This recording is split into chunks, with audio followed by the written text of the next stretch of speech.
happened was that we always needed a performance place. And I would walk by the Linda, what was then the old Fleet or Albany Savings Bank, every day with Dave Galletly on our way to lunch. We used to eat at a Chinese restaurant up the block before our more contemporary restaurants got here. And what happened was, every day I said, boy, I would love to have this. I would love to have it. One day, Donna Frank, who is our Director of Development, called up, and she said that she said she had.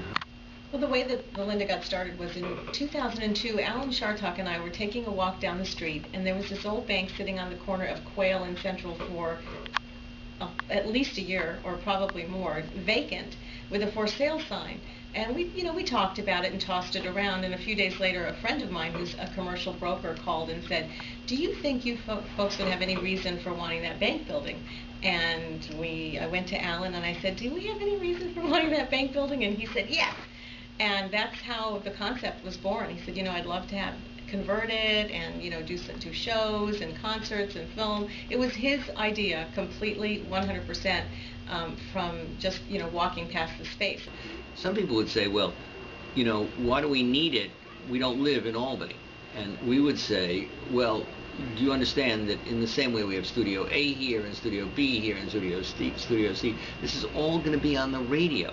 It's a great thing for downtown Albany, all right. It's great, and we believe that this is going to be the start of something big here on Central Avenue. One really important thing is that we are in Albany and we are part of the community, but it's interesting that we're also diverse enough to reach out through our radio broadcasts. We broadcast almost everything we do over there. We reach out to our entire listening area, which is all our parts of 7 states and into Canada.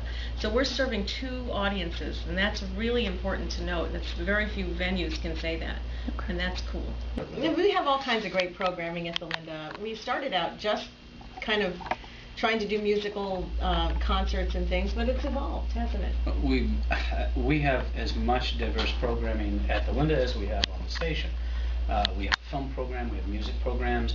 We actually, at the Linda is also a studio. So there are radio programs that are produced and broadcast directly from that, and sometimes there's overlap between the live performances that we're presenting in the evening, and those performances then might be performers might be in a performance place, exactly.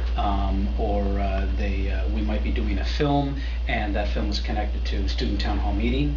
Right. So there's a lot of crossover between the two. But we do old favorites and we do cutting edge music. We do a lot of stuff that would bypass Albany, the Capital District, and that goes for films and for music. And we also do public speaking forums as well. Yeah. We do. We've had the best. I mean, it's just amazing who has shown up, and we have to think real hard. Of course, you can get 240 people in there, but it's not like the bigger venues. It's not like the Palace or Proctor's or something of that kind. So you have to think real hard, and we do. Now, the one thing we have going for us is that everybody who plays at the Linda gets on the Northeast Public Radio, WAMC, and that means that they are heard in 6 or 7 American states, that they're heard on what will soon be 22 or 23 radio stations around the state. Wow. And it's an incentive to come, because a lot of people, especially people on the way up and who are really quite excellent, hear that, and that makes the difference of why they're willing to come. What show are you here to see? Nick Lowe. And have you been here before? Yes, I was here for Tip Merit a few weeks ago. Oh, how was that? It was excellent. Great. There's not a bad seat in the house. What show are you here to see? We're here to see Nick Lowe. Okay. Have you been to the Linda Norris before? Actually, this is the first time. Okay, great. And where are you coming from? We're coming from Hartford, Connecticut. Oh, long way. Yep. Big fan? Yep. Good, good. Have you been to the Linda Norris before? Never. First Okay. time. Any expectations? Yeah, I'm really looking forward to the venue because I've heard it's a great place and just want to check it out as much as I want to see the show. It's a new experience, something new to me, because I'm from Schenectady. Oh, okay. And are you a Nick Lowe fan? Not so much.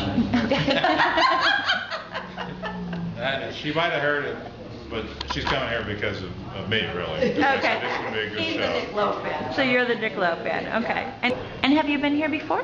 Yes, I have. And what do you like about the space? I like the intimacy. It's intimate. You get up close and personal with the artist. I love Maria Muldoon. And Nick Lowe has been always one of my favorites, so I'm dying to see him. Oh, good. Well, I hope it's a good show. I think so. Thank you very much. Thank you. Well, it is unique. It's in the middle of the city. It is a real catalyst to change, to bringing the potential for Central Avenue back to what it once was. Central Avenue was once really the major shopping area, and we're having a lot of that happening now. A lot of new restaurants are coming to the area. The Linda, I think, was the catalyst for all of that, and more is happening.